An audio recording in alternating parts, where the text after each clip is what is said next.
मयंक ही काय केलं रे? पूर्ण किचन मध्ये पाणी पाणी, पूर्ण बिस्लेरी भरलेली होती, पूर्ण आरती करून टाकला. असं काय केलं रे मयंक? हा, दिवसभर काम करू का? आत्ताच कपडे सुकवायला गेले, ते कपडे सुकवून येऊस तर तू असं करामत केला म्हणजे ना. सर्व फ्रीज खाली पाणी गेलं, सर्व किचन मध्ये पाणी पाणी त्या बिस्लरीचं झालं. हा, मला कढी पण लावून तू घेतला होता.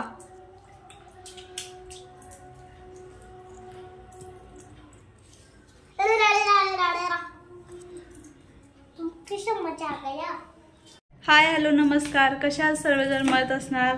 तर दुपारचा टाइम झालेला आहे, 1:30 वाजलेले. म्हणलं काहीतरी पोरांसाठी स्वयंपाक वगैरे करू.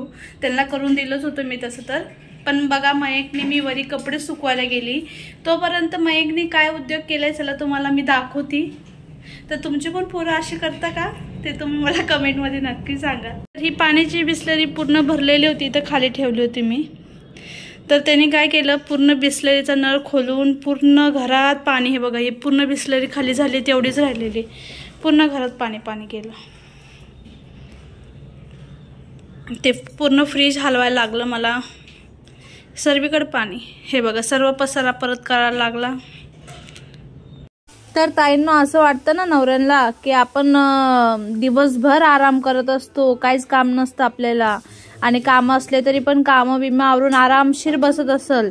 पण ज्यावेळेस आपण आरामशीर बसतो ना, त्यावेळेस हे सर्व गोष्टी पोरं करत असता, कामं वाढवत असता, गपचूप शांत बसून देत नसता अजिबात. फक्त कामावर कामं करत वाढवून ठेवत असता. मम्मीला कसं गप बसून द्यायचं नाही बस. पण मग हे कुठं त्यांना माहिती असतं, हे तर दिवसभर कामावर असता आणि आल्यावर सर्व घर तर ठीकठाक दिसतं, पोरं पण शांत बसलेले असता, मग काय दिसतच नसतं. पण मग ते आपल्याला माहिती असतं ना दिवसभर आपण किती सांभाळलं आणि किती नाही. तर तुम्हाला काय वाटतं ताई, बाहेरचं काम बरं आहे का घरातलं काम बरं? तर बघू शकता, घरात आपण बाहेरचं कसं एक काम करून घरात येऊन जेवण करून आरामशीर झोपू शकतो. पण नाही, ते लेडीजसाठी नाही आहे. लेडीजला कसं आहे, बाहेरचं काम केलं ना तरी सुद्धा घरातलं बघावं लागतं, स्वयंपाक पाणी, घरातले कामं, सर्व गोष्टी. फक्त काय ना, लहान आहे तोपर्यंत म्हणजे त्रास आहे, पण मग तो त्रास पण सहन करणं काय सोपं नाही आहे ताईंनो. किती म्हणजे अवघड आहे ना, काय सांगायला नको. कधी कधी डोकं इतकं दुखतं ना. तर हे सर्व गोष्टी असून सुद्धा आपण समजा बायचान्स पोरांना आता मारलं पण, तर म्हणजे रागामध्ये वगैरे, पण मग ते काय करता, त्यांना किती पण मारा काय फरकच पडत नाही. उलट ते आपल्यावरच म्हणजे गारगोट करत असतं की तुम्हाला का बरं मारलं म्हणून. म्हणजे त्यांची चुका पण असल्या ना तरी ते म्हणत नसतं माझी चुकी म्हणून, कारण की त्यांना कळतच नाही. पण मग ते आपला राग असतो ना, आपण किती सहन करणार आहे, आपल्याला पण त्रास होत असतो. एवढे कामं म्हणजे काय सांगायलाच नको.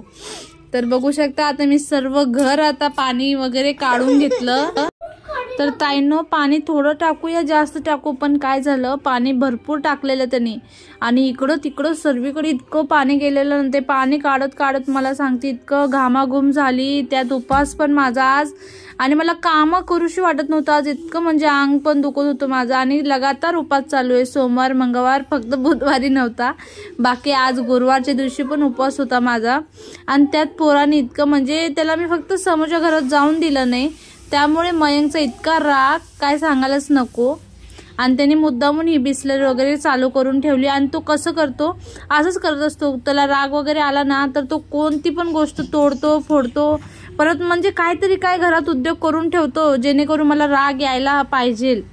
तर हे मला सर्व साफ करायला 1-1.5 तास लागून गेला. आणि बघू शकता तर सर्व पाणी फायनली मी काढून घेतलंय. तर बघू शकता आता पुसून काढलंय, पण मोहरीच झालंय खूप खान, आताच पसारा झालाय. आताच मोहरी पूर्ण घसून काढली होती. तर बघू शकता इथलं आवरून घेतलंय. आता एक काम कमी झालं तर दुसरं लगेच तयारच असतं. आणि लहान पोरं असले कधी काय करतील काय सांगता येत नाही बाबा. इतकं म्हणजे वैताग दिलाय ना मयंकने, खरं सांगते, इतकं म्हणजे ना खूपच. त्याला मी समोरच्या घरात जाऊन दिले नाही, त्याबद्दल त्याला इतका राग आला. त्यांनी कडी लावून घेतली होती आतून, आणि काय केलं, पाणी चालू करून हे बघा हे करामत केले. राग त्याचा कंट्रोलच्या बाहेर आहे डायरेक्ट. आज एक तर उपवास पण आहे, आजचा वार होता गुरुवार आणि आज उपवास पण आहे आणि त्यात एवढे कामं बघा. काहीच नाही खाल्लेलं, सकाळी फक्त थोडे ड्रायफ्रूट वगैरे खाल्लेले आणि एक डाळिंब खाल्लेलं बस. आणि त्यात एवढे कामं करू वाटत नव्हते, कंटाळा येत होता मला आज. आणि कामं करायला मयंकनी मजबूर केलं हे सगळ्या गोष्टी करून. आता तुम्हाला दाखवते त्यांना मी कुठं पॅक केलेलं आहे. लहान पोरांशी पंगा लय डेंजर, लय कामात नाही येत बाबा ते. पण मला वाटलं नव्हतं आणि मी वरी कपडे सुकवले, थोडंसं ते खराट्याचे सर्व काढे करून टाकले होते पोरांनी, ते आवरत बसली. तेवढ्यात आली 5-10 फक्त 5 मिनिटच गेली असेल, तेवढ्यात तिने एवढं करामत केलेला. आता झालं क्लीन. चला आता मयंक काय केलं तू मला सांग, पूर्ण पाणी का केलं तू सांग मला.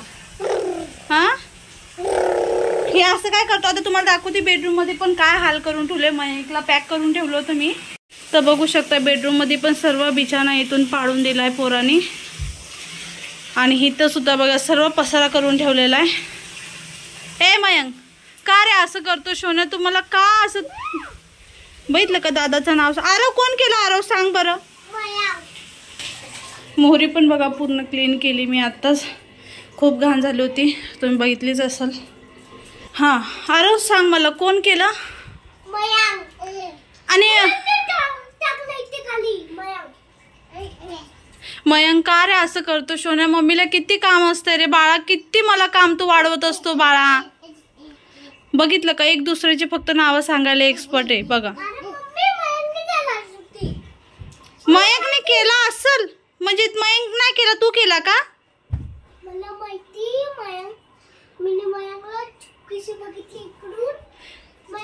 हे बिछाण्यावर का बरं चढतो तू, उतर ना मग इथून.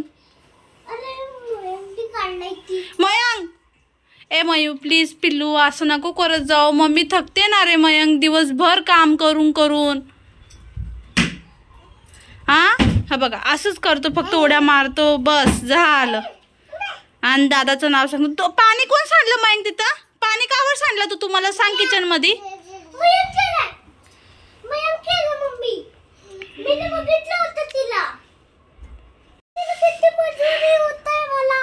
कुणाचं खरं म्हणायचं काय सांगायला नको. हे बघा मयंक कुठे चढलाय. तर चला आता काहीतरी करते. दही आणून ठेवली होती मी पण, दही खाती. काम काय संपत नाही, दिवसभर कामं चालू असतात.